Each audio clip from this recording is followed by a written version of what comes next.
Party ఫిరాయింపు కేసులు, విచారణలు, వాయిదాలు, ప్రతిపక్షాల విమర్శలు. ఈ ఎపిసోడ్తో తెలంగాణ అసెంబ్లీ స్పీకర్ గడ్డం ప్రసాద్ కుమార్ విసిగిపోయారా? స్పీకర్ పదవి నుంచి తప్పుకుని అమాత్య పదవి చేపట్టాలని ఆశపడుతున్నారా అంటే అవుననే సమాధానం వినిపిస్తోంది. ఇప్పటికే కాంగ్రెస్ అగ్రనేత రాహుల్ గాంధీకి ఆర్జీ పెట్టుకుని ఉన్న స్పీకర్కు ఢిల్లీ వచ్చి కలవమని పిలుపు వచ్చిందంటున్నారు.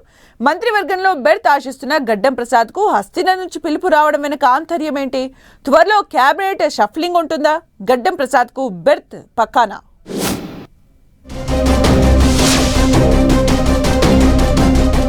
మంత్రి పదవి ఆశిస్తున్న స్పీకర్ గడ్డం ప్రసాద్ కుమార్. గడ్డం ప్రసాద్ను ఢిల్లీకి వచ్చి కలవమని చెప్పిన రాహుల్.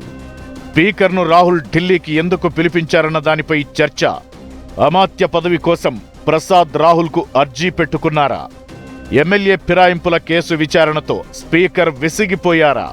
ఫిరాయింపు అంశంపై చర్చించేందుకు స్పీకర్ను ఢిల్లీకి రమ్మన్నారా? తెలంగాణ అసెంబ్లీ స్పీకర్ ప్రసాద్ కుమార్ను కాంగ్రెస్ అగ్రనేత రాహుల్ గాంధీ ఢిల్లీకి పిలవడం ఇప్పుడు హస్తం పార్టీలోనే కాదు, పొలిటికల్ సర్కిల్స్ లో హాట్ టాపిక్ గా మారింది.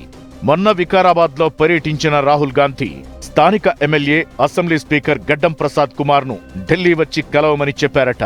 పార్టీ శిక్షణ తరగతులు వేదికైన వికారాబాద్ నియోజకవర్గానికి స్పీకర్ గడ్డం ప్రసాద్ కుమార్ ఎమ్మెల్యేగా ఉన్నారు.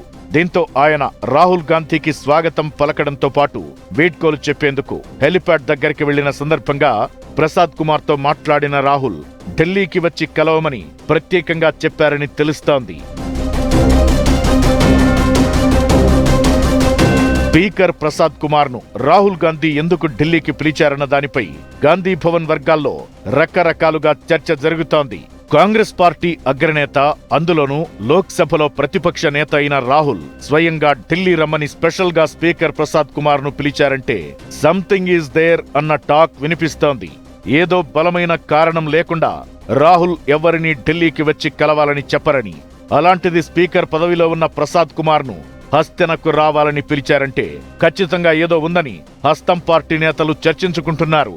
ఈ మధ్య స్పీకర్ గడ్డం ప్రసాద్ కుమార్ చాలా బిజీగా ఉంటున్నారు. పార్టీ ఫిరాయింపు కేసులను విచారిస్తున్నారాయన. సుప్రీంకోర్టు డైరెక్షన్స్ తో జంపింగ్ ఎమ్మెల్యేల విచారణను స్పీడప్ చేసిన స్పీకర్ ఇప్పటికే 8 మంది ఎమ్మెల్యేలకు క్లీన్ చిట్ ఇచ్చారు. ఇక కడియం శ్రీహరి విచారణ పూర్తి కాగా తీర్పును రిజర్వ్ చేశారు. మరోవైపు ఇంకా దానం నాగేందర్ కేసు తుది విచారణ బాకీ ఉంది. ఇలా పార్టీ ఫిరాయింపుల కేసు విచారణతో స్పీకర్ ప్రసాద్ కుమార్ బాగా విసిగిపోయారనే చర్చ కాంగ్రెస్ వర్గాల్లో జరుగుతోంది. 8 మంది ఎమ్మెల్యేలకు క్లీన్ చిట్ ఇవ్వడంపై ఇప్పటికే బీఆర్ఎస్ పార్టీ స్పీకర్ తీరుపై విమర్శలు గుప్పిస్తోంది. ఇక మరో 2 ఎమ్మెల్యేలపై ఎలాంటి తీర్పిస్తారన్న దానిపై రాజకీయ వర్గాల్లో ఉత్కంఠ నెలకొంది. ఈ వ్యవహారమంతా స్పీకర్ ప్రసాద్ కు హెడ్డేక్ గా మారిందట. అసెంబ్లీ సమావేశాల నిర్వహణ కూడా ప్రసాద్ కుమార్ కు తలకు మించిన భారంగా మారిందన్న చర్చ జరుగుతోంది. ఇలాంటి సిచ్యువేషన్లో రాహుల్ గాంధీ స్పీకర్ ప్రసాద్ కుమార్ ను ఢిల్లీకి పిలవడం వెనుక రీజన్ ఏంటన్న దానిపై ఉత్కంఠ నెలకొంది.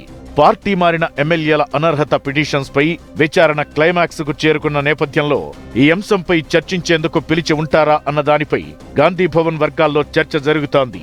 ఇక మంత్రివర్గంలో 2 మంత్రి పదవులు ఖాళీగా ఉన్నాయి.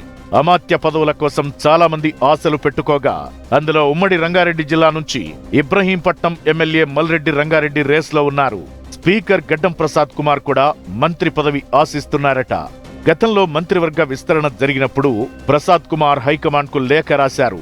కానీ అప్పుడు కేబినెట్ లో ఆయనకు చోటు దక్కలేదు. అయితే మంత్రి పదవిపై ప్రసాద్ కుమార్ ఇంకా ఆశలు పెట్టుకున్నారట. ఇలాంటి ఈక్వేషన్స్ నేపథ్యంలో ఢిల్లీకి వచ్చి కలవమని రాహుల్ గాంధీ చెప్పడంతో గడ్డం ప్రసాద్ లో మళ్లీ ఆశలు చిగురించాయని అంటున్నారు. మరి స్పీకర్ ను రాహుల్ ఢిల్లీకి పిలిపించింది మంత్రివర్గంలో బెర్త్ కోసమా, లేక ఫిరాయింపు అంశంపై చర్చించేందుకా అన్నదే ఇప్పుడు కాంగ్రెస్ వర్గాలతో పాటు తెలంగాణ పొలిటికల్ సర్కిల్స్ లో ఉత్కంఠ రేపుతోంది. అయితే ఒకవేళ ఫిరాయింపు ఎమ్మెల్యేల అంశంపై డిస్కస్ చేస్తే రాహుల్ తో భేటీ తరువాత స్పీకర్ నిర్ణయం ఎలా ఉండబోతుంది? మంత్రివర్గంలో చోటు కోసమైతే గడ్డం ప్రసాద్ ప్లేస్ లో స్పీకర్ అయ్యేదెవరనేది కూడా చర్చనీయాంశంగా మారింది.